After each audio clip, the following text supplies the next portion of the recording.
हरे कृष्णा। जगत गुरु शिल प्रभुपाद महाराज की जय। नमो विष्णुपादाय कृष्ण प्रेष्ठाय भूतले श्रीमते भक्ति वेदांत स्वामी नीति नाम। नमस्ते सारस्वती देवे गौरवाणी प्रचारणे निर्विशेष शून्यवादी पाश्चात्य देशतारणे। जय श्री कृष्ण चैतन्य प्रभु नित्यानंद श्री अद्वैत गदाधर शिवासदि गौरभक्तवृंद।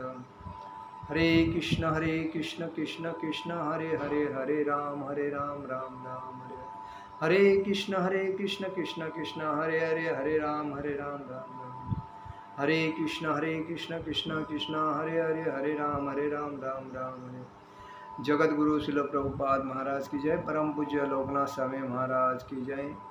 ओम नमो भगवते वासुदेवाय, ओम नमो भगवते वासुदेवाय, ओम नमो भगवते वासुदेवाय।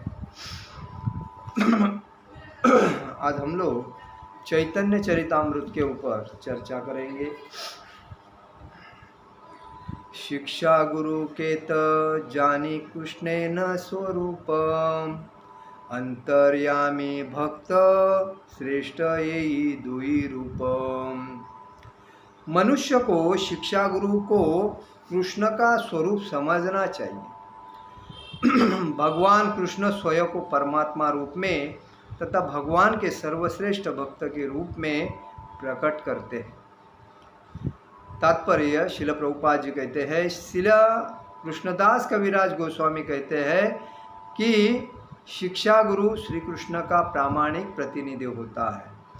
श्री कृष्ण स्वयं हम सबको भीतर बाहर से गुरु रूप में शिक्षा देते हैं।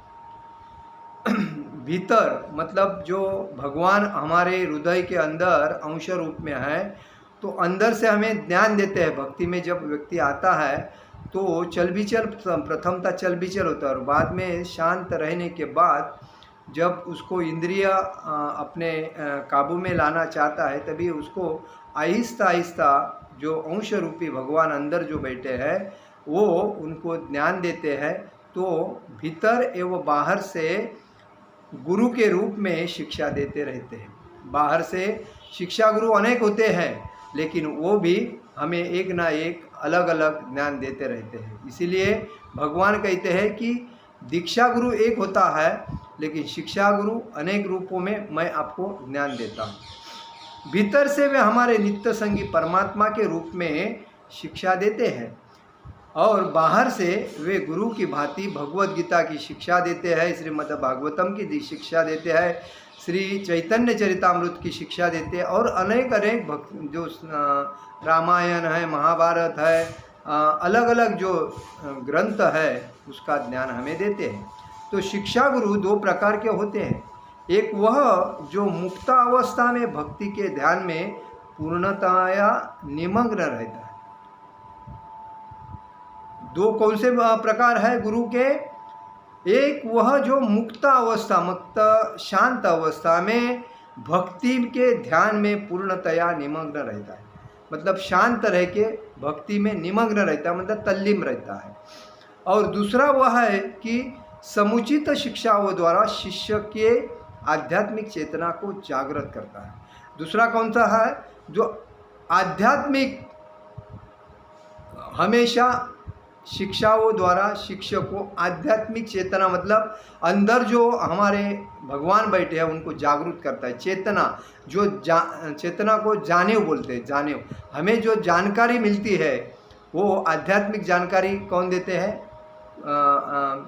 दीक्षा शिक्षा गुरु देते हैं। तो वो चेतना को जागरूक करते हैं। हमारे कौन करते हैं? शिक्षा गुरु। इसीलिए दो प्रकार कहा गया है, एक मुक्तावस्था में रहते हैं और एक चेतना को जागरूक करते हैं। इस प्रकार भक्ति विज्ञान के उपदेशों को वस्तुपरक तथा आत्मपरक रूप में विभाजित किया जाता है।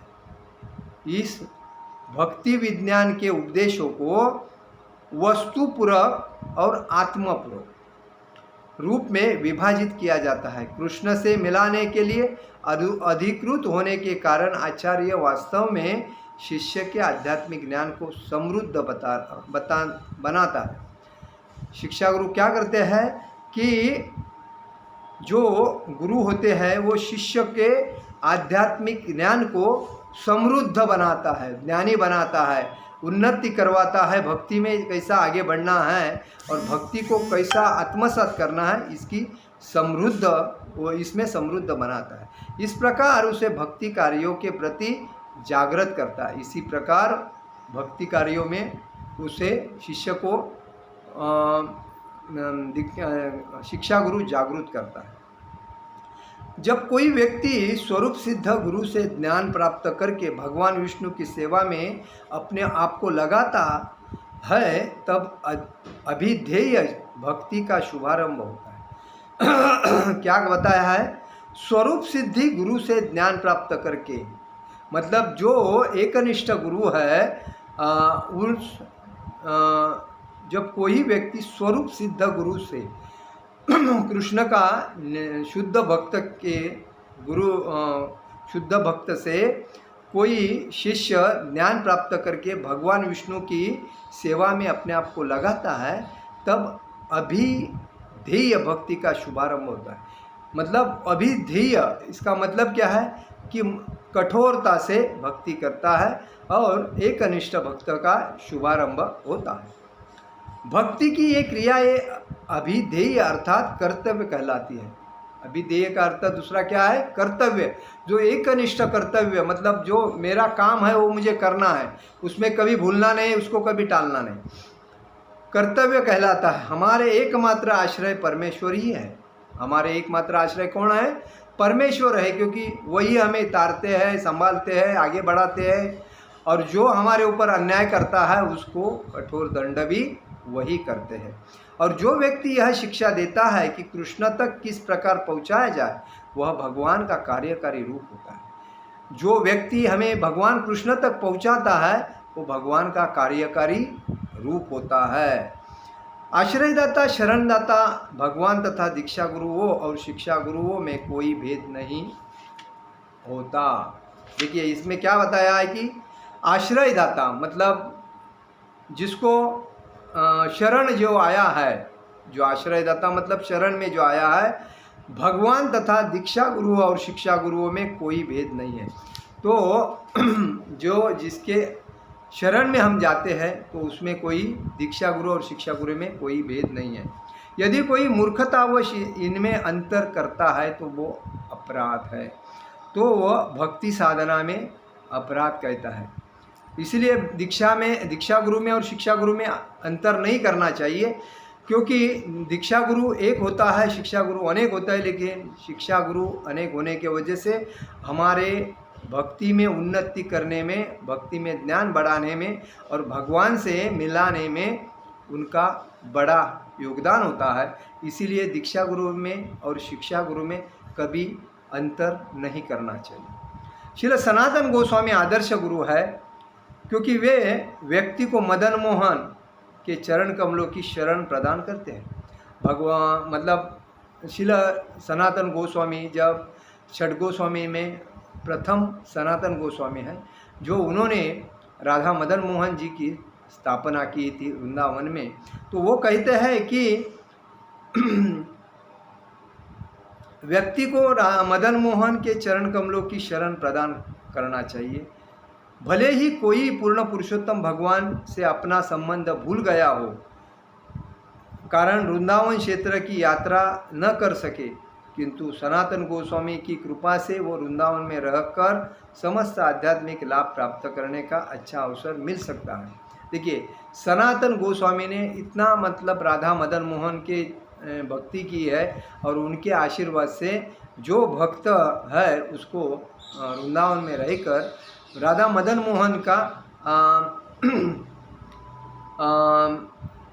सेवा का अवसर प्राप्त मिल सकता है। श्री गोविंद जी अर्जुन को भगवद गीता की शिक्षा देकर शिक्षा गुरु जैसा कार्य करते हैं। देखिए भगवान श्री कृष्ण के अलग अलग नाम हैं। राधा मदन मोहन जी है, राधा गोविंद जी, राधा गोपीनाथ जी, राधा श्याम सुंदर जी, करोड़ों नाम है। लेकिन वृंदावन में जो प्रथम छठ गोस्वामी आए थे, तभी उन्होंने उनसे पहले छठ गोस्वामी आने के पहले वृंदावन में 3 विग्रह थे, एक राधा मदन मोहन, दूसरा राधा गोविंद जी और तीसरा राधा गोपीनाथ जी। राधा मदन मोहन जो है ये सनातन गोस्वामी उनकी भक्ति करते थे, और राधा गोविंद जी जो है वो अर्जुन को जो मार्गदर्शन किया, भगवद गीता कही है, वैसे शिक्षा गुरु जैसे कार्य करते हैं। उनका वो गोपियों के मतलब गोविंद मतलब गाइयों के प्यारे गोविंद जी, और वो भी गोपियों के भी प्यारे हैं। तो वो हिसाब से वो शिक्षा गुरु जैसे कार्य करते हैं। वे आदि उपदेशक है क्योंकि वे हमें उपदेश देते हैं और अपनी सेवा करने का अवसर प्रदान करते हैं। वो हमें ज्ञान भी देते हैं, उपदेश भी देते हैं और सेवा का मौका भी हमें देते हैं। तो दीक्षा गुरु श्रील मदन मोहन विग्रह का साकार स्वरूप होता है, जबकि शिक्षा गुरु मतलब दीक्षा गुरु कौन होते हैं? मदन मोहन गुरु विग्रह होते हैं, मदन मोहन जी होते हैं। और शिक्षा गुरु कौन होते हैं? राधा गोविंद जी होते हैं। गोविंद देव विग्रह का साकार प्रतिनिधि होता है। इन दोनों अर्चा विग्रहों की पूजा वृंदावन में की जाती है, शिक्षा गुरु और दीक्षा गुरु के अवसर पर। और श्रील गोपीनाथ जी आध्यात्मिक साक्षात्कार के चरम आकर्षक हैं। और गोपीनाथ कौन है? गोपियों के नाथ गोपीनाथ। ये अक्षरशः आध्यात्मिक साक्षात्कार के चरम आकर्षण मतलब साक्षात्कार वो दर्शन देते हैं। कौन? राधा गोपीनाथ जी। और इसीलिए हमें इस पे ध्यान देना चाहिए।